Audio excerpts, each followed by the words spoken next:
It's a Sunday morning, and I show up for my early shift at Village Inn in the suburbs of Nebraska. I can just tell that I'm going to make so much money today. Waiting tables at a breakfast restaurant on Sunday mornings means after church crowds, plus today is Mother's Day, and on top of that, there are several local high school graduations, including my older sister's. No one is forcing me to go to Melanie's graduation, and technically no one invited me, but I am determined to go. So over the next 6 hours, I'm going to stuff as many sticky $1 bills into my apron as I possibly can, go home, change, and catch a ride with my family to the big city of Omaha. The day passes and I get into my normal work routine. I'm making 4 kinds of toast, I'm running omelets and pancakes to tables, I'm punching orders into the computer like they're the nuclear codes. There are 12 ways to order your eggs and I know them all. I'm so busy I don't even have time to count my tips or look at the clock. As the breakfast and eventually the lunch rush start to die down, my manager starts cutting people from the floor. She knows that I'm a hard worker, and typically I have no problem staying late or picking up extra shifts. But today is different. I have to be out on time. Melanie's a year older than me, and despite how close we are in age, growing up, we didn't really look alike. She's always been tall and thin and blonde, and I was one of 2 kids in 6th grade who had already gotten armpit hair. To her face, everyone told her she should be a model, and behind my back, everyone just called me Melanie's gay brother. Both of my parents were in the Air Force, and they got divorced when I was about 5 and my sister was 6. We moved around a lot as kids, so growing up we didn't really have a strong support system in one specific geographic location, but the 2 of us and my mom always had each other. Around the time my parents split up, we were living in Massachusetts, and I had just started kindergarten. There were obviously some big changes going on in my life, and I was a really shy kid. I hardly ever spoke to anyone outside of the group of women who helped raise me or girls that I would play with. At recess. One day at recess, I was playing off on my own on the jungle gym, and I was still really overwhelmed by all the rules and the protocol of school. And Melanie came running over with one of her friends from the 1st grader section of the playground.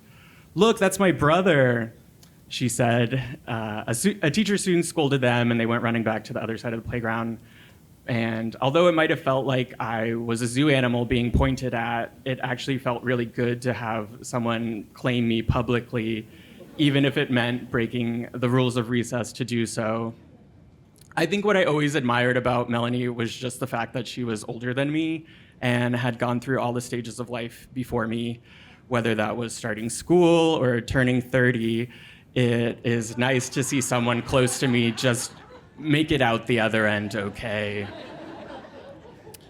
My boss at Village Inn doesn't know any of this. She just needs me to keep waiting tables. So I do. I'm making salads, I'm carrying sandwiches, I'm cutting up pie because that's something that Village Inn has. And the whole time I'm thinking, when am I going to be able to leave? In hindsight, I should have just told my boss that I needed to leave at a certain time, but I didn't think it would be a problem, and I was worried that if I said something before, I would never be able to work a Sunday morning and make all that money again. We're now solidly into the afternoon, and I am the only person on the floor waiting tables. My boss tells me there's a phone call for me. It's my mom. "Are you going to finish up? We are about to head up to Omaha." "No," I say sadly. "I haven't gotten cut yet." "Okay, well, we'll take pictures. Bye." As I hang up the phone, my face drops and my eyes start to well up with tears. It's now setting in that I might not actually be able to make it to my sister's graduation. I don't have a ride anymore. Well, I do have a driver's license, and I did drive my car to work that day, but going all the way to Omaha is really scary for me. I only feel comfortable driving to work or to my high school where there's a buffalo farm in our parking lot. So I turn to my manager and I prepare to give her this super dramatic, "my family is thick as thieves and we protect each other until the end" monologue. But she just takes one look at my swollen face and can tell I'm at my 17-year-old breaking point. You can finish up and leave, she says. So I hurriedly wrap up, I take my big wad of tips, and I head out the door. But what am I going to do now? I sit in my 1999 sky blue Honda Civic, deciding. No one's really expecting me to go to this graduation at this point, and I'm terrified of the interstate, so I could just go home and chill. But something inside of me is saying I have to go to my sister's graduation. So I fasten my seatbelt, I double check my rearview mirrors, and I race to Omaha at a very sensible speed. All I know is that I'm going to the convention center. This is 2006, so smartphones aren't a thing. I don't have a cell phone. Because this is very spontaneous for me, I didn't have time to print out MapQuest directions.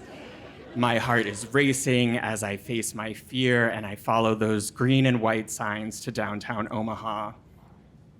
I merge onto the interstate and I expect it to be like that scene from Clueless where Dion accidentally gets on the freeway. But it turns out to be not that bad. The interstate is just a highway with no stoplights. So I finally get to the exit that says Convention Center, and I pull off and I park. I've successfully driven myself all the way to Omaha. I still have about $200 in cash on me, so I turn my apron over in the passenger seat because now I'm a city person and this is what we do. I get out of my car and I prepare to head inside to the auditorium, and I feel disgusting. I'm still wearing my Village Inn uniform. I smell like pancakes and sweat. I'm sure there's food mashed into the bottom of my non-slip sneakers. And I gather myself and head into the auditorium area where there's hundreds of family and friends waiting to watch the high school seniors graduate. I have no idea where my family is. So I prepare myself to, comb through these masses of people desperately searching for my family. And I walk in and my mom is the first person on my right because this is Nebraska and there's really not that many people. No one in my family was expecting for me to be there, but they make do with my haggard appearance. They announce Melanie's name, my family and I all clap and cheer, and then that's it. We meet up with Melanie out in the parking lot afterwards, and this is one of the last times that we'll be all together like this. My mom and Melanie and me, and now my stepdad and my little sister. So Melanie's going off to college in the fall, and everything's going to change. So we say our goodbyes, and we say we'll see each other back at home, and they get into their car, and I get into mine.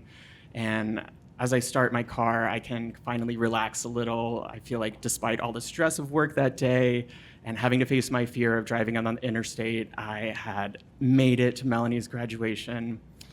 And I pull out of the parking lot, and I realize I have no idea how to get home.